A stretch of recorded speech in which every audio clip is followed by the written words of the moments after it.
to another episode of Music Theory Mondays.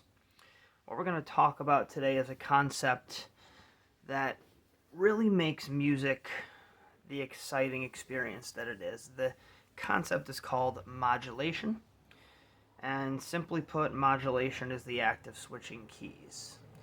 It's where you blend multiple tonal centers within the same piece of music, and obviously the reason for doing this would be to add harmonic and melodic creativity and variance to the song. Let's face it, if every song stayed in one key with 4 chords, music would be boring. So, we're going to discuss modulation. There's a couple different methods we're going to be doing. This video is going to focus on the secondary dominant chord. Now, if you're not familiar with dominant chords, you should go back into my music theory playlist and look for the chapter on dominant 7th chords. And I think it might be like step 5 or 6 in the playlist. So go back and check that out. Anyway, a secondary dominant chord is a dominant chord found in a piece of music, and the chord itself is not the 5 chord of the key that you're in. So let me give you an example on paper here. Let's say we're in the key of C, and our chord progression goes A minor to D7 to G7 to C. Okay? The A minor would be the 6th chord. The G7 would be the 5 chord, and the C chord is the 1 chord, right? There's one chord here that's not part of the key of C, and that is, of course, the D7.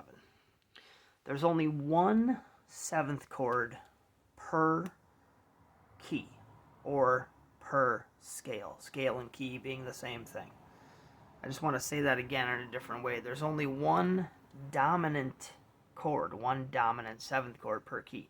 So anytime you see multiple dominant 7th chords in the same piece of music, the chances are you're dealing with some sort of modulation, whether it's long-term modulation or quick passing short-term modulation. In this case, we're dealing with the secondary dominant chord. I'm just going to put S for secondary and D for dominant. So the D7 is a 5 chord, but it does not belong to the key of C. It actually belongs to the key of G. And here's how we know that. I'm going to write out the G scale for you. And I'm also going to write out the C scale. Visualization is key. No pun intended. Alright, so here's your D7 chord. This is your 5. It is the 5 of G. And then that G is the 5 of C. Alright, everybody follow that. You got the key of G. Your 5 chord is D, D7. It's the 5 of G. And then the G is the 5 of C. Alright. Hopefully that makes sense to everybody. Very simple stuff. The cool thing about this is that we're using the circle of fifths to figure out what keys would sound good together, right?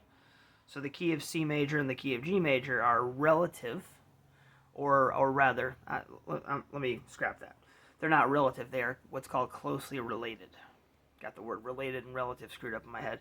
They are closely related because they share the most common notes possible. In this case, they share all of the same letters except for the F sharp and the F. So therefore, they are almost the same ingredients. If you were going to dissect this from an analytical standpoint, you could say that the D7 is the 5 of 5, because the D7 is the 5 of the G7. right? And then the G7 is the 5 of the C, which is the 1. So you have the 5 of the 5 of C. And I just want to play that chord progression for you, just so you can hear it. First, I'm going to do the 5 to 1 in C. All right, so we're going to do a G7 to a C. Now, inherent in that simple 2-chord progression is all the money makers of music. You have a very unstable 5 chord in G7. It leaves you feeling a sense of unresolved floating in midair. And then when you hit that C chord, the 1 chord, you are back home. All right? Now, when you throw in a 5 of 5 to elongate this process and make your chord progression more interesting, you just get more of the same. So you're going to do a D7,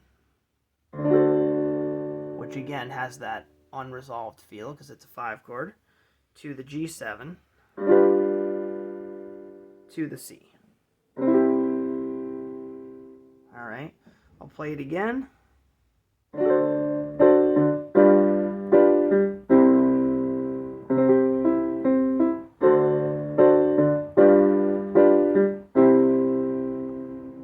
And there you have it, guys. In the future, I'm going to do episodes where I actually show this in action within some classical songs, just so you guys can see it. If you have any questions on the secondary dominant idea, the first installment of modulation, let me know in the comments below. If you guys would like a specific topic discussed, also leave that in the comments below. And as always, have a great day.